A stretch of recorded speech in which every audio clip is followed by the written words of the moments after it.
You're listening to the Drum Shed Podcast.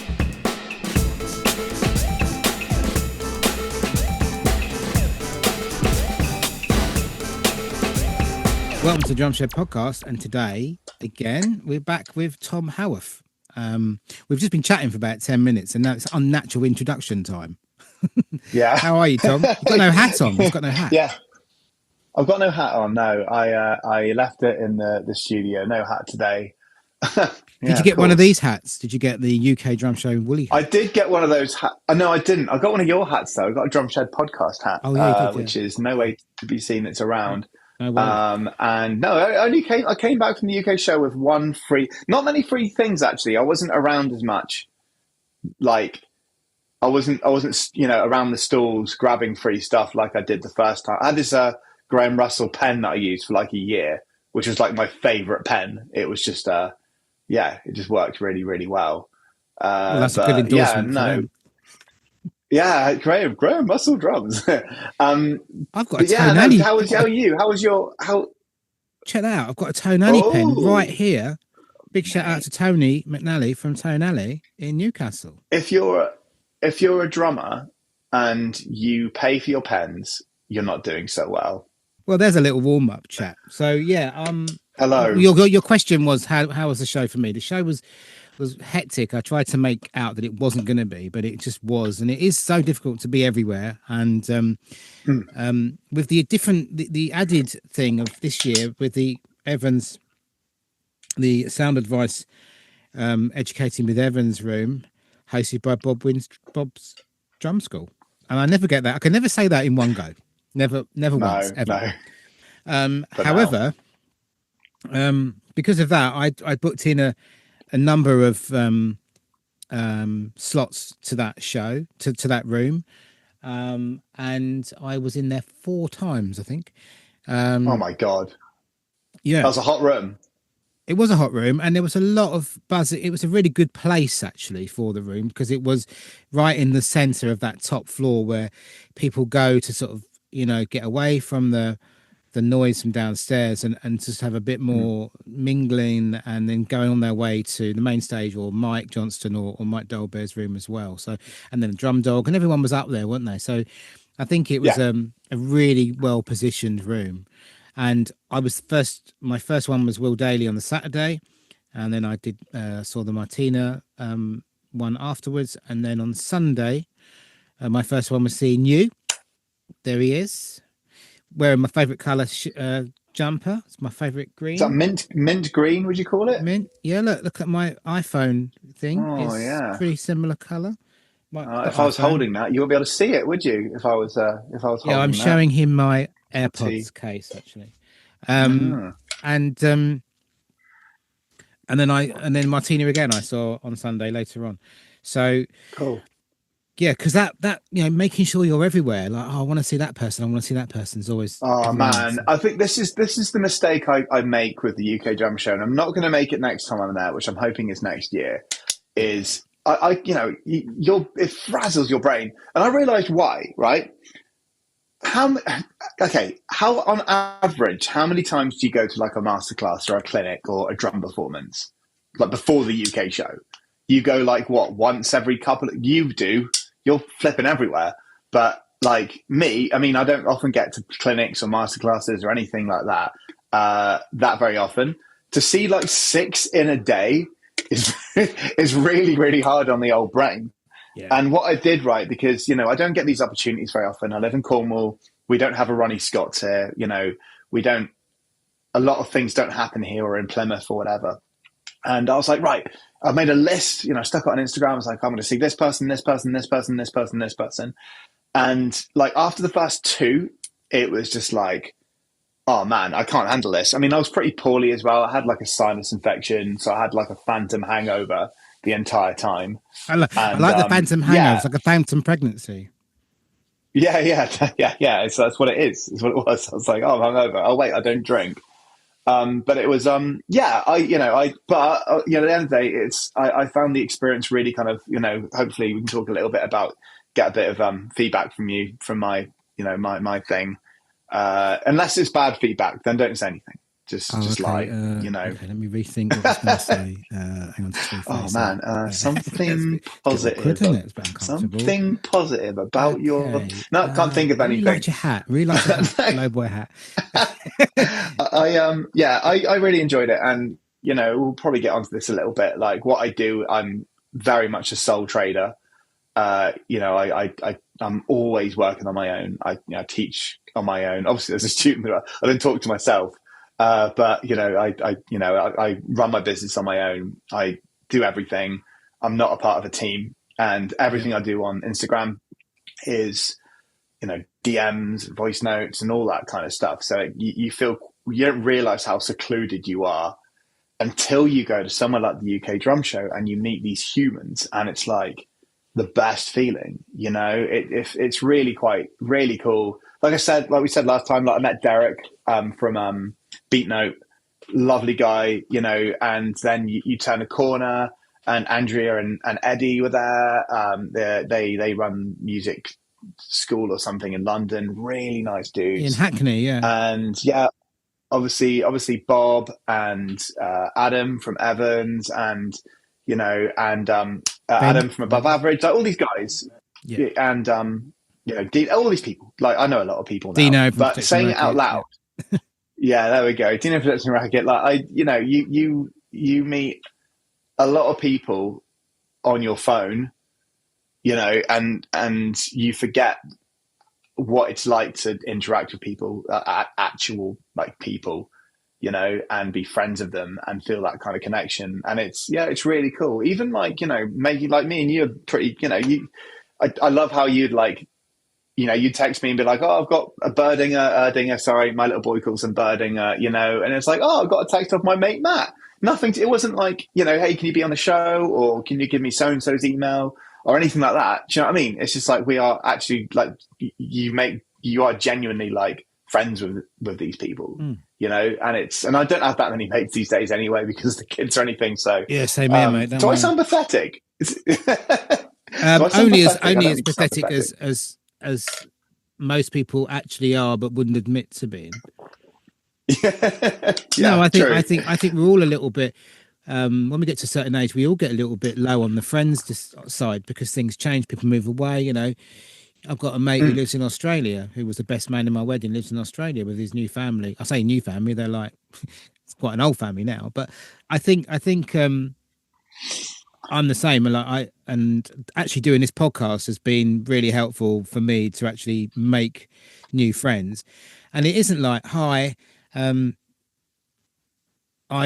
can you help me be successful? It's like, oh, I get on with you, I like you, you could be a new mate, you know. Yeah. And I think that's I think a lot of people in the industry might get the wrong, I don't know, they might get the wrong end of the stick, and they might just be a bit shallow and look out for how it's going to benefit themselves. But you know, when we connected the other day on the podcast the first time, we off air, and that we talked about a lot of things that we kind of got similar, and it's kind of nice to meet. And this is part of the community spirit that the drum community has, and the drum show is a big vehicle for that, when you get to meet up with these people that you might only see once a year. I mean, I have friends that I've made through Mike's Lessons websites, and I meet them only once a year at those events, or you know, and others that are living closer to me that I might see more often, to the extent that I'm now looking at, you know, doing my own clinic, you know, running my own sort of events. He's put it in the podcast. I mean, should we put it in, or is that rude? No, keep it in. I'm just going to time it. How 10 minutes or something like that. And yeah, I'm joking. No, I'm really. No, it's your platform, mate. It's not the Tom Shed. This is the Tom Shed round here. Yeah. I like the idea of the Tom Shed though. Doing events is something that I want to do, to bring another opportunity for drummers to get together. Yeah. And actually, when I was speaking to Will Daly in the Will Daly one, he was talking about how runners have more opportunity. Was that you or him that said that? Definitely wasn't me. Right. I don't know what I'm talking about. Yeah, so runners, if you want to go for a park run, they're everywhere. Genuinely in parks, but they are everywhere. And they're every weekend mostly. I hear about these things. I don't involve myself in them. Oh, But I miss running. Don't switch subjects. But yeah, sorry, carry on. I can't run a tap. But at the end of the day, the opportunity to be a runner is a lot easier than the opportunity to be a drummer, and or to go and see drumming events, or there's less of them around. So like by putting on events and things and going to shows and having clinics coming back into the public domain a bit more is an opportunity for people to get together and to watch and be inspired. So yeah, and in a way, this podcast. When you said runner, I thought. Yeah, sorry. I thought you meant like people who work like backstage or like on TV shows, or if you're like a runner at the Do you know what I mean? That's what I thought you meant. Okay, that makes a lot of sense. Yeah, joggers. Anyway, keep it on track. Why have you got me on that? Why am I here? I've got you on because I want to hear about your social media journey, or your journey in general. And one of the things to answer your question about your room that you did at Evans, or the session that you held, it was great fun. Thank you. It was very interactive. I was part of it, and my friend Aria, she was there. She loved it, and she was telling me the other day that she's been working on the tricks and she's been doing it as well. She's very enthusiastic about a lot of things. One of the most enthusiastic people I know. So she loved it, and I was watching the room, and they loved it. I did a couple of videos, panned around and videoed a little bit. Thank you for that. Just to sort of get an idea of what it was. I know obviously there are other videos available, but basically you were talking about your journey and how you sort of come to be where you are at the moment. So I want to hear more about that and what you found successful for you. Yeah, it was also like, I got a DM off a mate on Instagram, Zach. He's going to be cross at me now because I'm going to get his surname wrong. I'm going to look it up now. Anyway, his handle is Zach on drums. He plays for a band called Willie and the Bandits. I think he's Cornish or from Devon. If he's from Devon, I'll have to block him. But he is, but all three of my kids were born in Plymouth, so I can't say anything. So and he was like, he's doing really well. He's touring with his band and all that kind of stuff. But he was just asking me about, how I approach it, how I get the numbers that I get. And I was going to send him like a 10-minute voice note back, but I was just like, hang on a minute, I'm going to be on your show next week. Let's take this opportunity rather than me and you making bad jokes, which has been 15 minutes off already. I do apologise to anyone. We can cut some of it out. And so thank God, 15. I do. And thank God you weren't a fly on the wall for the introduction while we weren't recording. I thought it'd be quite. That's what I've done because I do talk too much. I've tried to make like five kind of talking points and hang on, let me find it. That's my wife texting me. The title of it is Carpet 122 by 170, which means I've been measuring a carpet. But underneath that, I've put I put 5 talking points, I think, that hopefully can help people like grow their Instagram or, look at it a little bit different. Yeah, sort of 5 different things that I think might help people, push their social media a bit. Because it is important. I think one thing I always think about is this current generation of drummers. I feel like our generation, like millennials backwards, are quite harsh on them about their obsession with developing their social media presence. You get a lot of, when I was your age, I was just practicing and, it didn't matter about likes or follows or anything like that. But it's easy for us to say that because we didn't have that as an extra pressure on top of us. Social media didn't exist.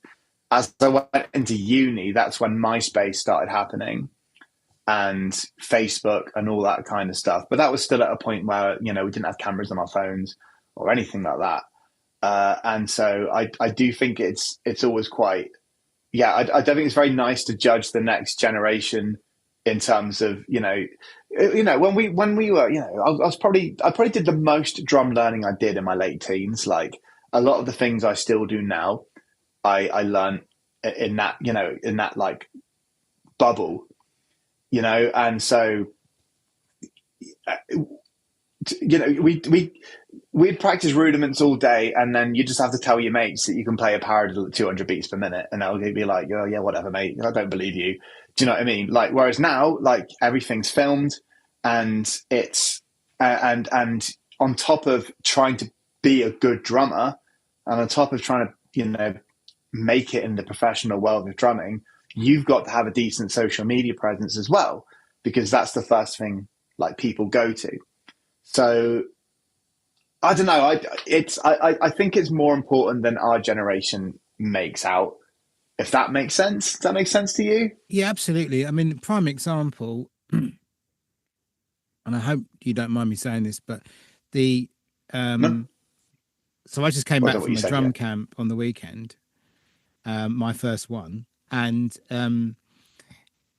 that was very offline in the sense that it was a very real thing with real people happening offline. But Yeah, at the of same course. time, I'm taking some video and some footage, and so I can give it to the person that's hosting the camp as well. And that person, when we're playing, is taking some video and some footage, some little clips and things. And not all the time, but not in the way, certainly not the most important focus of the day or the weekend. And then just a minute ago, or a few minutes ago, in fact, I took the camera so I could get some of them, because otherwise they wouldn't have any of them in the camera, And an hour or two so ago, it went up on their Instagram page, and Yeah. very well cut together with music, sexy, interesting video, Yeah. which gives a highlight of what it's like. And that shows that the person that is hosting that camp has got to be someone that can teach the drums, play the drums, teach the drums, connect with people, be their own manager, their own business, their own everything, be their own media department, marketing department, video editors, photographer, the whole thing. Generally, I mean, if you Everything. can do it all yourself, obviously you save yourself a lot of money, because that's how cost you money otherwise to outsource it. So I think it's really relevant to not ignore the fact that the power and the importance or the importance more so than the power, because again, that's going to advertise the next one, or used for them to keep their business going and Yeah. stay relevant. Yeah. 100%. Yeah. It has to be, that's what everyone goes for. And I was saying to people, look, you're building a portfolio here. Like, if at the start, don't worry about likes or follows or any of that kind of stuff. You're building a portfolio to show people, I'm a drummer. All right, cool. Give me your Instagram. Or TikTok or whatever. Like, how do I find you? Otherwise it's just like, it's word of mouth. And it is quite brutal. And I think the youth of today are living in a really, a difficult one. I listened to a podcast of CMAT. She's I think she's Irish, singer songwriter, and she did this great opening act. I can't remember who it was for. Big act, opening act, and she said in the interview that she was looking down at the front row, and all the kids were so reserved. They just didn't want to move. They didn't want to go nuts like we did at gigs. They don't want to just let their hair down and just go crazy. Because they are constantly, they've got that pressure of someone could be filming them, someone is filming them, and you don't want to end up, you can't even take your mistresses to Coldplay gigs these days, mate. Do you know what I mean? It's outrageous. Without everyone the on old social. days you could. I know, it's absolutely insane. That's where we all went, to Coldplay gigs. If you're listening, Paula, obviously no, but it's I do think it's. It's really nice you came there. What? I said it was really. Oh my god! Iron Maiden gigs are so loud, so loud. I've never been to one, but they're loud, mate. But yeah, so I've written 5 things that I think might help people. And if anyone has any other questions after this, please don't hesitate to DM me at Tom Howarth Drums. My DMs are always open unless you're a weirdo, and you know who you are if you are. So right Number never one. applies to me. Go on, number Block. one. In one. Number one. In one. Keep it visual. This is really, really important. If you're worried about whether your social media is hitting enough, what you need to do first is scroll to the top of your Instagram, page or TikTok or whatever. Let's say Instagram. That's better for me. And mute it. Like turn the volume down on your phone, mute it, and then scroll down and look at all your content. And you need to see whether or not that content grabs you or not straight away without sound. Remember, when people scroll on their phones, a lot of the time they don't have the sound on. They're like subtly at work or whatever, and that's the first thing that's going to grab people is the visuals. So I'm not saying you have to do like a crazy stick trick at the beginning, but even things like lighting, I found is really, if you scroll down and you see a well lit, colorful person doing whatever, playing the drums, playing guitar, doing backflips off of flipping cliffs or whatever. That's visual anyway. That's like, oh wow, there's a guy on a cliff jumping off it. That's got me straight away. I often see like a lot of, darkly, dimly filmed footage of someone just playing drums, and maybe I'm speaking for myself here, but I very rarely watch videos on social media with the volume up unless something catches me, and then I'll watch it later, or I'll crank the volume up and watch it, or stick my headphones in. But I just feel that like you need to keep it visual to, and it sounds pretty obvious, if I'm perfectly honest, but like I say, you could be playing the best beat I've ever heard in my life, and I've probably missed it, or we've all probably missed it, because it's just you playing a drum kit in a dimly lit, room. But even putting like a caption at the beginning, like this is the hardest song I've ever played, or all that kind of stuff. I feel, as long as you grab people, start and yeah. What are you laughing at? I've just looked at my first one and it's black and white, dark, a dark video. I've just moved it for. And how many followers have you got, Matt? Not very many. I have gone up quite a bit. 713. Oh well, you're making. Yeah, I'm on my way to. That's really good. I'm sorry, I'm sounding No, it's fine. That's on my. That's really good. One. Let's get Matt to 1,000 before the end of the month. That's on That's not on the drum. That's not on the podcast one. So the thing is that it's funny you say that. It's funny you say that because I love your content. I love what you do, but because I know you, I'll watch the videos. Do you know what I mean? Matt's put a video out again. Like you've grabbed my attention by being a mate and getting me on the podcast and everything. So I know what to expect from your content, and I love it. I love the way you hit the drums. You hit them lightly, and you play. With you. I can't do what you do. Basically, like you've got a really good sound. I think they're well edited, and I think they're well cut together. But like you say, the first thing you did, volume down, it doesn't grab you. Do you know what I mean? So you just need to find something. But like I say, people might not know that because you're you need to grab them, and and also I should have said this up front. I'm not a professional. I don't know anything about analytics. I don't know anything about algorithms. I don't know any of that kind of stuff. This is just what's helped me. Do you know what though? I think actually, what you're saying is put things at the beginning, so to grab the attention, whether it's and make it visual, so not audio, right? Yeah, and that is absolutely no different from the people from the 90s, not from the 90s, but people that were sending demo tapes off on cassette to record labels in the 90s, or anything that predates sending it via email or or whatever. But when you're sending a demo off on a cassette, you're asking the person to take the cassette out, put it in the thing, press play, wait for the tape to roll on, and then play your song.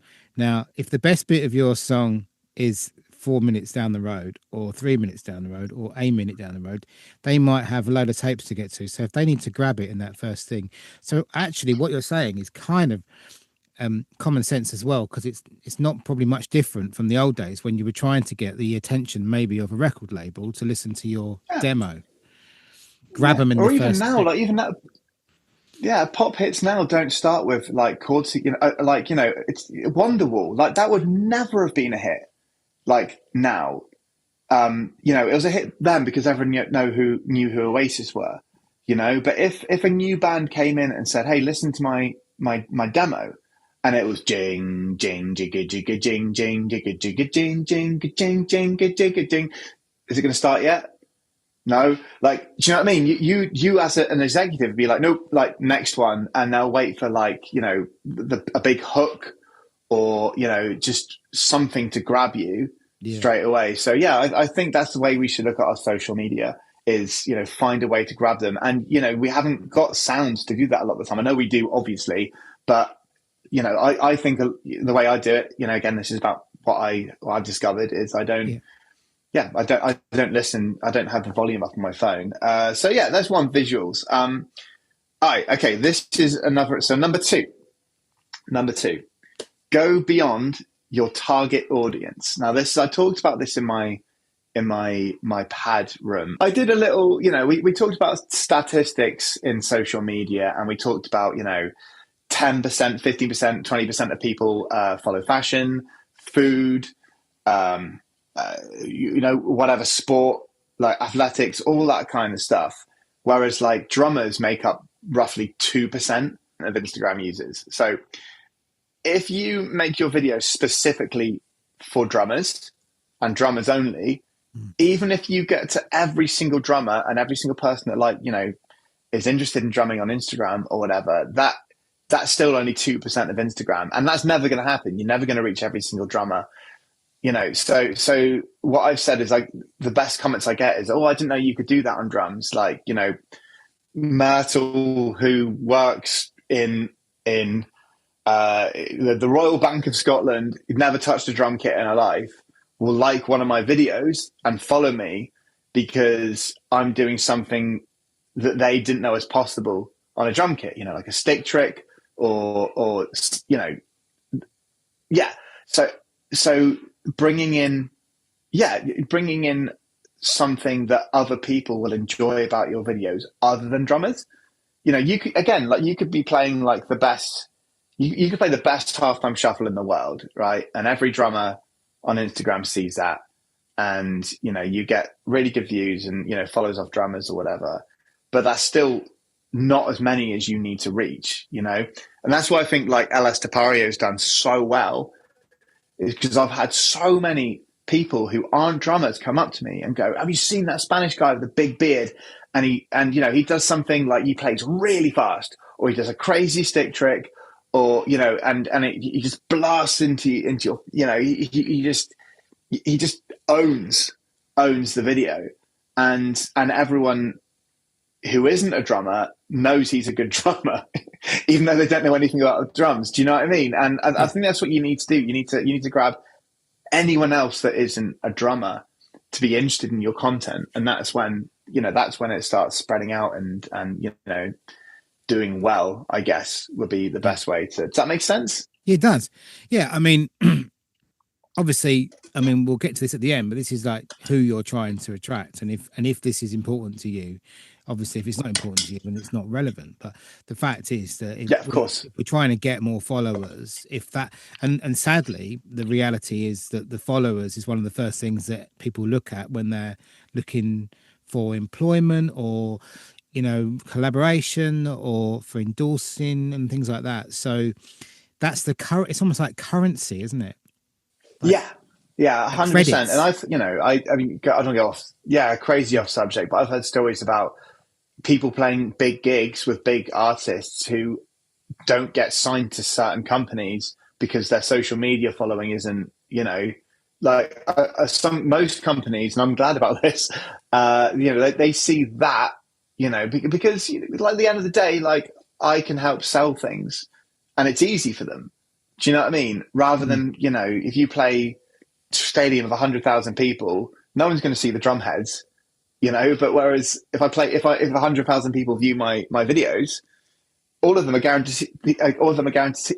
Sorry, all of them are guaranteed to see the Meinl cymbals. They're going to see the Evans drum heads. They're going to see the Promark drumsticks. Whatever I'm wearing, they're all going to see that. And I think it's mega important to the following. Anyway, so yeah, that's another thing I'd say is try your very best to target audiences outside of the drum world. So if that means wearing a sombrero in all your videos, I don't know. That goes with the visual thing as well. Don't tell me you got a flipping sombrero, mate. I've got Panamas in the loft, but I haven't got a sombrero. I always wanted a sombrero, to be fair. You've also got something. I say, here's a Woody doll that you've got like randomly. It's just like, what? Yeah, Woody's in the other room. Thank you very much. That inspired me for that video I did for the drum key, by the way. So thank you very much. I'm going to get one of those Evans things, and then I'm going to do a follow-up video with the Woody. You do, and you should sue me for stealing your idea, even though it wasn't that much your idea, but still, you inspired me. I thank you. Right, number 3. Number 3. If I could pay you in likes, mate, all right, I'll give you a percentage of the likes I got for that video. Cool.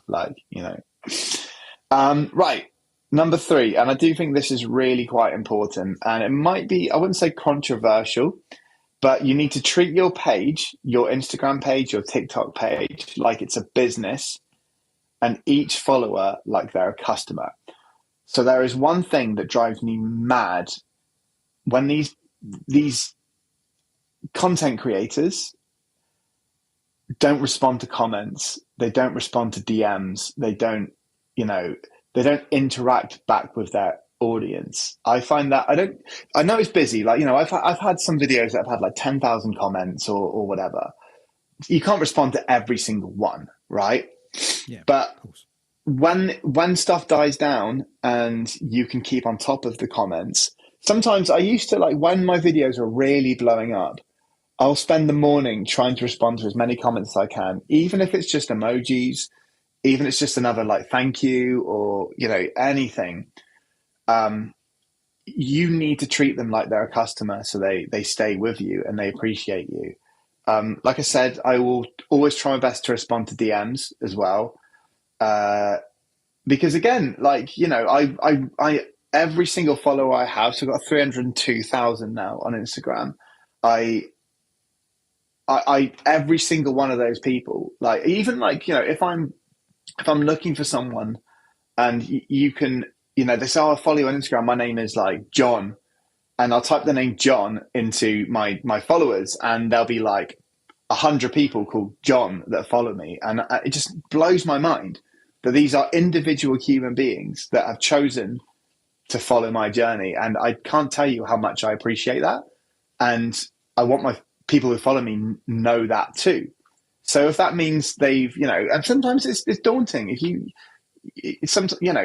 Plucking up the courage to DM someone. No, I'm not important, but I can imagine doing that takes, it's a bit nerve wracking because you don't know whether they're going to respond to you or, dislike what you say or whatever. But I just feel like that needs to be rewarded. It's, thank you for your message.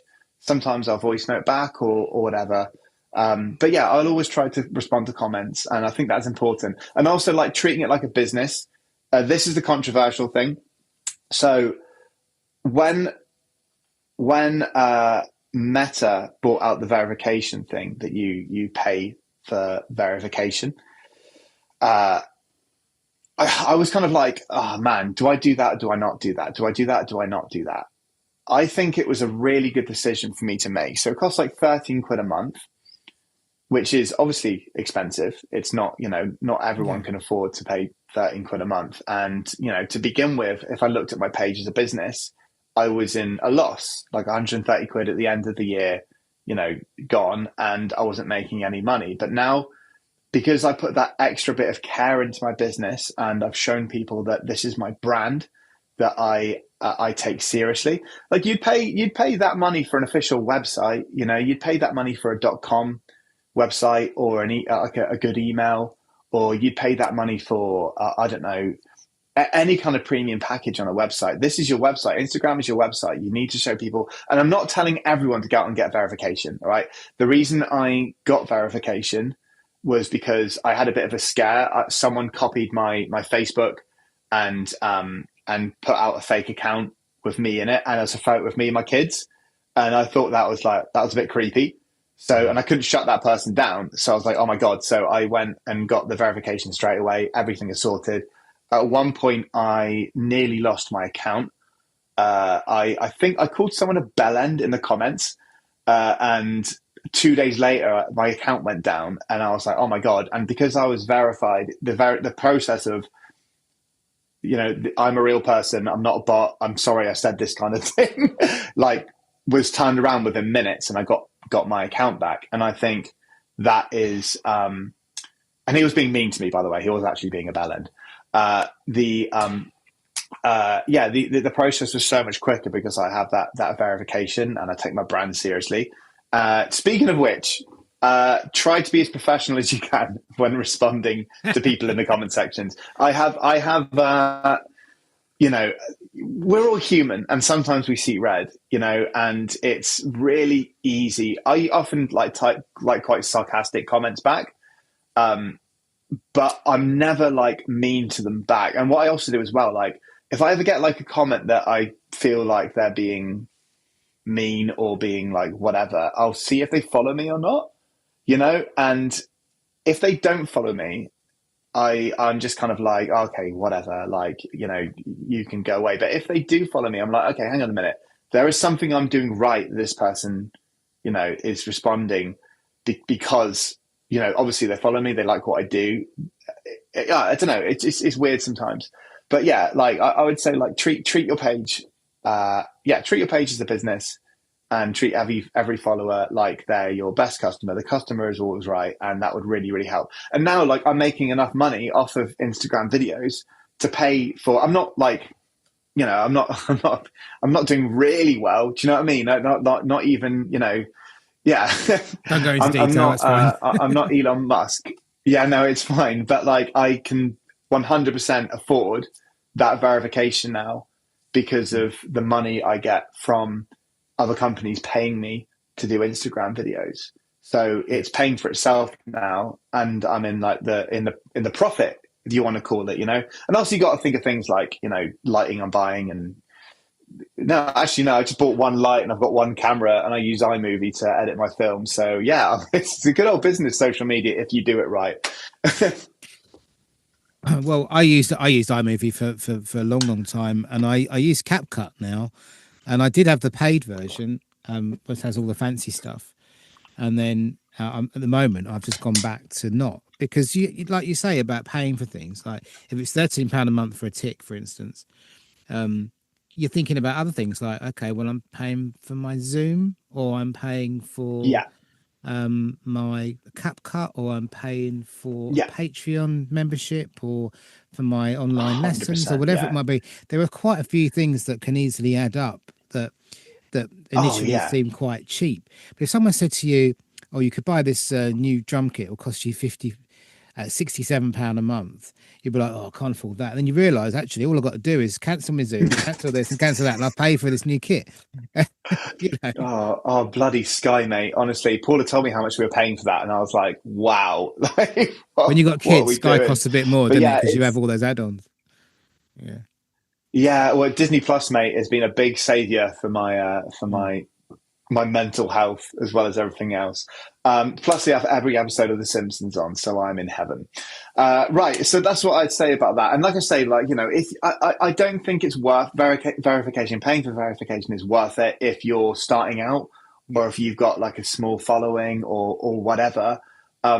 It just adds. I don't know. It's like I say, if you really believe in your brand, then that has helped. But that's just a small example of one thing you can do to help with that. And they are saying that verified users now do get seen before none.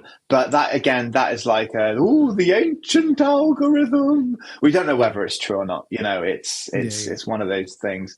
And I'm going to try not to use that word algorithm because I know nothing about it. Right. Oh God, we're getting through these. Yeah. Sorry, not that I want you to go. So my kids get home from school in half an hour.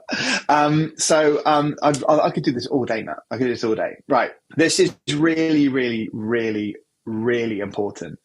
And this actually hasn't got anything to do with making your social media bigger. It's keeping a good mental health. And that's, don't make social media your main focus. So don't make that your main quest. You want it, if you want to have a decent big, you want to be a social media content creator, you're going to have to do something on the side first, because you're never going to make money or sponsorships or any of that like straight away. One of my like favorite humans ever before 2000 is Arnold Schwarzenegger. I absolutely, grew up loving his movies, like adoring him. And when he moved to the States for the first time, he basically became a millionaire before he became a movie star. He built like a carpentry company or a roofing company or something, basically, because he was a bodybuilder, Austrian bodybuilder. He get him and all his mates in, charge people more to do their roofing, to do their, to do their construction work, because they're big, buff, like Austrian dudes who mean business. Do you know what I mean? And, he bought himself an apartment building, and he was making lots of money off that. So then he could put that aside, go to his apartment and learn lines or, phone people or whatever he did. I listened to his biography. It's quite interesting, actually, autobiography. So he could do that. And that's kind of what you want to do. Like, I've got my teaching business that brings in pretty much all my income.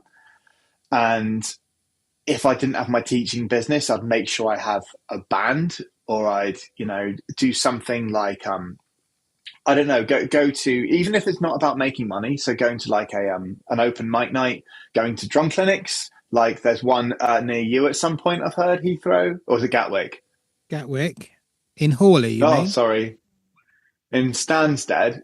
No, in Gatwick. In Gatwick.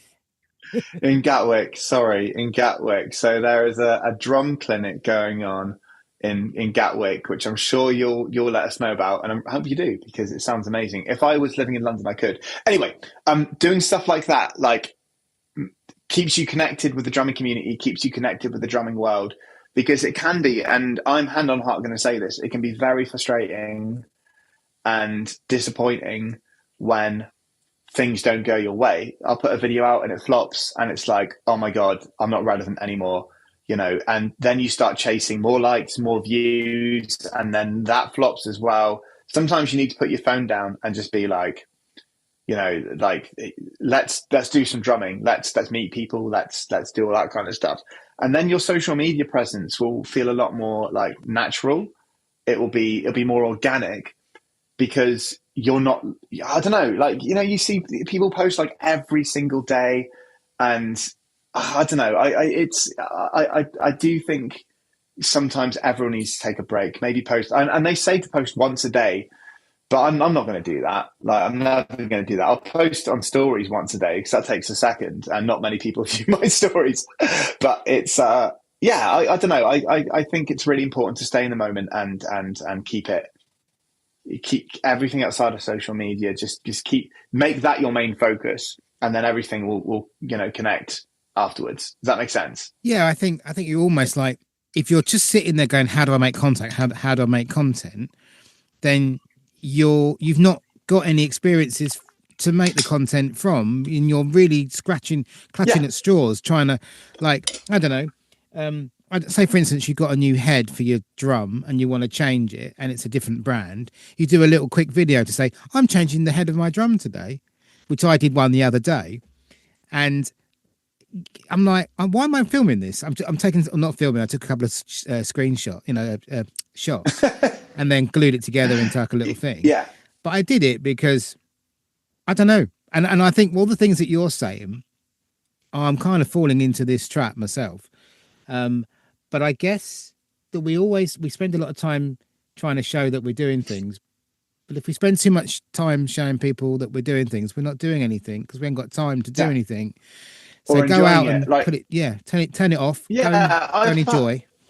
I've had I've had mornings where I'm like, right, I'm going to play this song and I'm going to film it for social media, and it'll be like a verse and a chorus of something that I could usually do, and I just can't get it, and I can't get it, and I can't get it, and I was like, my God, I've wasted 3 hours, and I don't get very often. I get like Monday mornings. That's the only time I get to film content, and and yeah, it's like, what have I done? I could have spent 3 hours enjoying myself, you know? So I feel like, and sometimes I've woken up in the morning, I've gone, oh man, I've got to do a video for social media. It's like, no, I don't. No, I don't. I don't have to do that.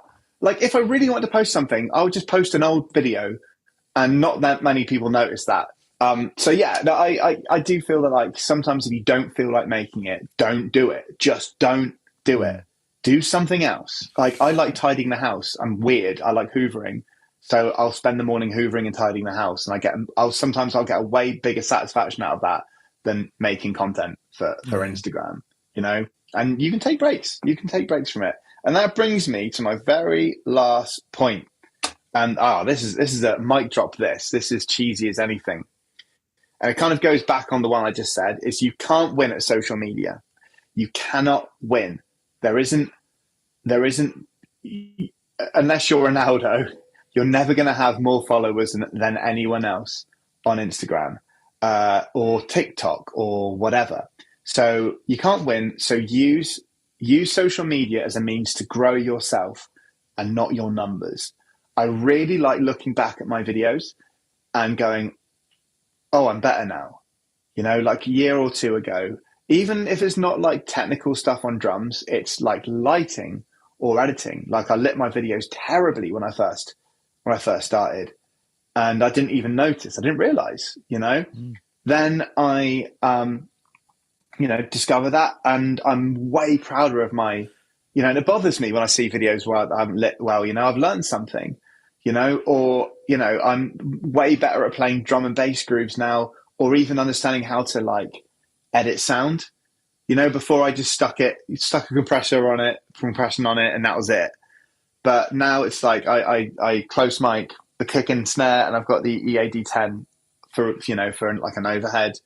And even though I'm not doing, I don't even know how EQ works or anything like that. But I'm experimenting with different sounds and learning about mastering and all that kind of stuff. And to look back at my videos and the sound be dodgy, or the playing not as good. And now because I've posted quite a lot, I've got my journey. I can see, I had a full head of hair when I first started. It was great.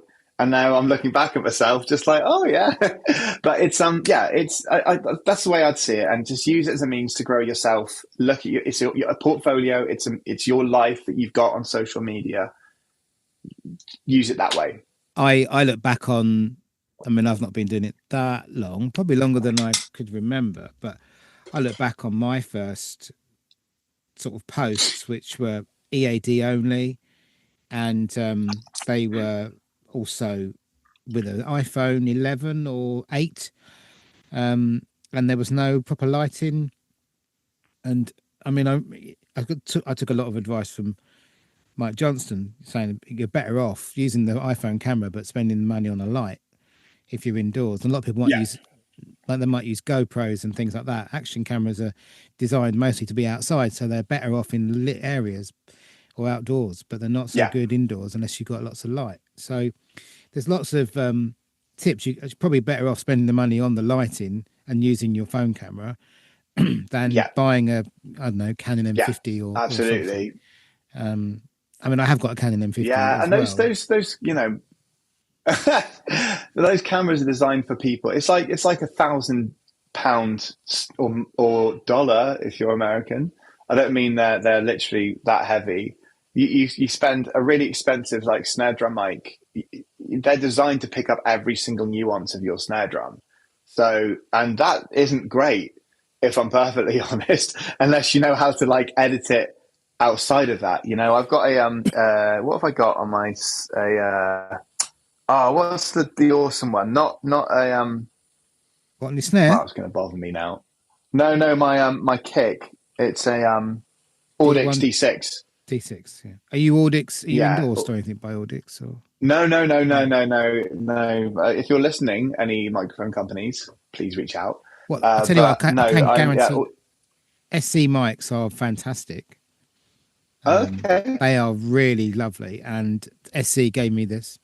Oh, So that's this why they're lovely. no, they're lovely. My son has bought a few microphones. He's got the kit mic, the kick mic, and he's got the snare mic. He wants the overheads. They are really good. I mean, I have a mishmash AKG and Shure, but the SC ones are lovely. And the Audix D6 is a pre-EQ'd microphone. That's why I like it. Yeah, Because I don't know how to EQ things. yeah, So it does the job for me, and that's what I want, you know. And I find like even with cymbals as well. I had a student come in once with like a Zildjian. Is it a Karopi? That's at the top end, like 900 quid a cymbal or whatever. well, it is. they Like, didn't he used to had be, a they? ride. Yeah. Well, anyway, he had a ride. It was like 24-inch ride, and he was like, because it was the most expensive ride. He was like, "Yeah, this is the best ride," and I was like, "Okay, let's hear it then." Stuck it on. Boom! Do you know what I mean? It's just been it's great, beautifully made, and all that. Do you know what I mean? But it just didn't to me. Like it's like, man, you play pop music. You've been drumming for like 2 years. Do you know what I mean? Like you want your ride to just sound like a ride cymbal, you know, and let the pros play. I don't know who knows how to control that sort of sound. I couldn't play a 900 quid ride cymbal, mate. Honestly, but yeah, that's what I'd say with that. It's like you can't win, so don't. You know, I got to 300,000 followers when I first got to 10,000. I was like, yay! Right, how do I get to 20? Yay! How do I get to 50? You know, you keep chasing these numbers, and you only want it. You only want it to go up. You know, I'm never in a million years going to have 160 million, maybe 180 million. I can't remember views on a video ever again. Right, that is one thing I know I can't do, and I can make peace with that. But you know, if I get one video that has like, you know, 200 likes, like I am like gutted about that, you know. And then the next one would be like, you know, 1,000 likes. And it's like, yay, let's get more than 1,000. And it just, you know, whatever. It just, you can't chase it. You can't necessarily like, you know, predict it. Audiences change, algorithms, I used that word for the very last time, change. And it's, yeah, and things change. So try your best not to chase numbers and just, focus on what you've, you know, how you've developed as a person and all that. That's how I'd say it. Yeah, and maybe like people want to get to know you as well. Like, I don't know about how you feel about this, but like everyone might think they know Estepario, for instance, because they see his face and they know what he's like. But if you've heard the Meinl radio or the Meinl, it was a Meinl radio, the Meinl podcast of Estepario, it's a really good listen. You get to know more about him. You get to know much more about him, and I think there's an advantage or there's a benefit of actually people seeing the person and maybe have a connection to that person. I mean, for instance, I do a lot of top-down videos only, so you don't see me, but then sometimes you do. But I have started to talk to the camera more because of the drum show podcast things, and I'm starting to do a few more silly things. But before that, I only just did a top-down over the drum kit and took a video from that using, like I said, like an EAD and an iPhone. But yeah, I mean, maybe to get people to know you more, they can see you in your videos. They see you, don't they, as well? Yeah, definitely. And like stories help with that, you know. Yeah, I try my best not to be like to bring as many personal things into it. Like we say, it's a brand I'm trying to run now, you know, and you know, people aren't interested in seeing me at a soft play with my kids or, you know, whatever, going up going out for walks or whatever. I'm trying my very best. But sometimes you do feel like you've got a personal connection with these people, so it's nice to be like, hey, look at this skyline, or like, I really had a good time at this gig or this hotel or something. I don't know. I do think, yeah, definitely try. I mean, it depends on who you are. If you're like a mummy blogger, then by all means, like you want to see your family life. That's where you're making part of your business. That's your brand. Yeah. But it's part of your business, yeah, of course. But I'm a drummer. No one cares about Well, that's a lie. Sorry, people do care, but it's something that I'm trying to sort of stay away from the brand and all that kind of stuff. But yeah, that's where I'd go with that. And we didn't really get to talk much about TikTok. I don't really understand. I have a TikTok account. I don't really understand it very much. No, I don't either. But it's a bit scary. So we'll pass over that one. But Instagram seems to be the one that is maintaining pole position for. Yeah, I think it's because it's like the age of people that use it as well. Like it's, TikTok is very much a young person's platform, even though, I use it and I'm definitely not young. But I feel like Instagram is, your Aunt Joan will have an Instagram page where she wouldn't have a TikTok page. You know what I mean? So it's a way of reaching everyone. So that's what I'd say about that. That's what I've used. That's my experiences. And if anyone else has any more questions, reach out to me or Matt. Reach out to me on Instagram. Reach out to Matt, and I'm happy to chat. Always happy to chat. Well, thank you very much. It's always a pleasure to see you and chat. So it's a really nice picture as well with your colours and your background and your light. It's all very, very slick. And I'm not accidentally, I'm sure it's all very nicely planned. Mine's a bit of cluttered and a bit of mess, but lovely to see you, Tom. Thanks for coming. This is what I teach. It's got to be tidy, otherwise. Oh, it's gorgeous. Nuts, honestly, it's gorgeous. Thank you very much. Yeah, I've got this. This is a Tama Star Classic, and then that's a Gretsch USA Maple that my kids sort of learn on. So yeah, I love it in here. Absolutely love it. It's my home away from home, because my home is more noisy than it is in here. Yeah. Okay. All right. Well, look, thank you very much for coming in. And Tom Howarth at Tom Howarth Drums. No. Drums. It is, isn't it? That's it. At Tom Howarth Drums. You got it right. At Tom Howarth Drums on Instagram. I always put it up anyway on the screen so people that are watching it, but those of you that are listening, at Tom Howarth Drums. Thank you, mate. Yeah, and thank you so much for having me on. It's been really fun. It's nice to talk about this sort of stuff and let it out a little bit. It's almost like therapy for me, because well, that's what we're finding. It's all in my head, and no one in my house cares about what I do unless I bring money home. Do you know what I mean? So it's nice to talk to an individual about. Yeah, I have the same thing. You can do whatever you like as long as you bring in the money. Anyway, thank you, and until next time, Tom Howarth. Thank you, Matt. Thank you so much.